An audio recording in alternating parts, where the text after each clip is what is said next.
I mean, I think probably during business school, I learned a lot about consulting. I mean, it's one of the top three professions. So Yeah. probably had a good idea of it. But I think when I got in, realizing that I, I think why I was good at it is because I could understand what the client wanted when, even though they weren't telling you in detail what they wanted, right? So it's Yeah. about this reading people, understanding how to ask some questions to clarify.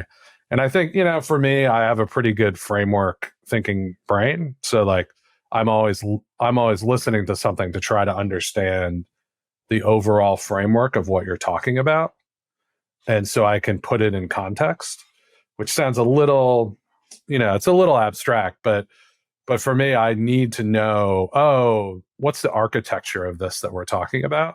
And then I can see where your request fits in that and figure out how to help you build to that architecture. I think that's, to me, that's what great salespeople do.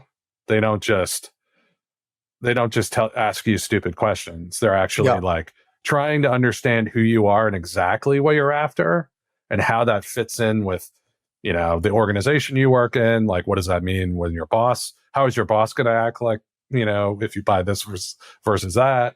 What's the actual, like, are you, there's a famous thing like, are you looking for a screw or are you looking for a picture to be hung up? Right. Yeah. So what's the ultimate goal of what you're trying to do? I think that, to me, the great salespeople are just people who know how to read someone, get the detail of what they're trying to really say, even though they can't maybe articulate it themselves.